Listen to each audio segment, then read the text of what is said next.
Facebook ते काम start कर दिते से, इंस्टाग्राम ते स्टार्ट कर दिते से, सोशल मीडिया ते स्टार्ट कर दिते से, ई कॉमर्स से शॉपिफाई ते भी स्टार्ट कर दिते से।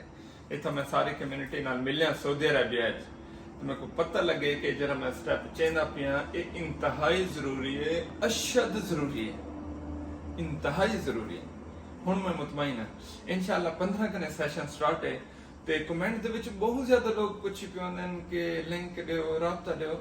अल्लाह दे बंदे मेरी प्रोफाइल विच वञो, उथे नंबर दिता खड़े। अगर ही पोस्ट दी तुसा डिस्क्रिप्शन ही पढ़ो चा उथे ही नंबर दिता खड़े। मैं के तुसा हुण लिंक खुले सो, वेबसाइट ते वेसो, अप्लाई वेसो, थोड़ा जा औखा थी वैसी। आसान तरीका है कि तुसा डायरेक्ट व्हाट्सएप करो ते ओ तको जवाब दे से।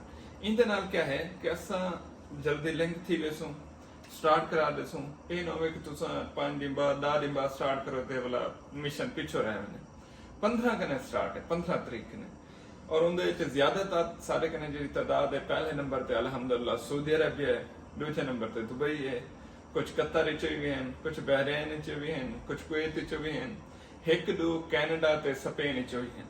और इंशाअल्लाह 15 तारीख जन है पे मेरे ख्याल है दाए अजन तरीफाना पेन 5 दी हैं, 5 दी तक बेजोड़ा मन मैं था। मैं लेक्चर जड़े वहां अगो चंगे भले बंदे बैठे हुए जी मैं एक गाल मुंह कढ़ा को 10-15-20 बंदे ना सुना, 50-60 बंदे सुने।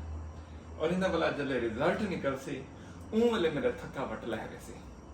हाली थकावट चढ़ता पे क्योंकि तुसा सारे आंदे पियो बोला जले तो सीखे सा कम करे सा तुसा कहीं पटड़ी ते चढ़ सो ऊ वाले मेरी थकावट लह रही सी। लिहाजा डिस्क्रिप्शन देखो चा नंबर खड़ा हो सी, तुसा व्हाट्सएप करो, जिरशे करो, राब्ता करो ते 15 तारीख तक कंफर्म करा के नो। हुण तोरा गिला कोई क्या नहीं, मेरी टीम वैसे में समझो एक्टिव बैठी थी। जल्ले तुसा मैसेज करने दे तो को ठक रिप्लाई आने। अच्छा ये दस देवा कुछ बंदे जरा कंफ्यूज हैं। इंदी असा फीस थोड़ी रखी से इस्लामाबाद वाली फीस कहनी, इंदी फीस असा सिर्फ रखी से $50 ताकि कोई बंदा जिस मुल्क ने भी दे दबे वो $50 पे करके वो पूरा कोर्स ज्वाइन कर सकते। तो सोशल मीडिया सीख सकते हैं, शॉपिफाई सीख सकते हैं, 3-4 चीज़ें भी हैं जिनका हाल ही तो पता क्या नहीं। लेकिन जब तुम मेरे सैशन ज्वाइन थे तो पता लग गया सी कि कितना बड़ी बला है और एक कितना बड़ी नेमत है। जज़ाकल्लाह।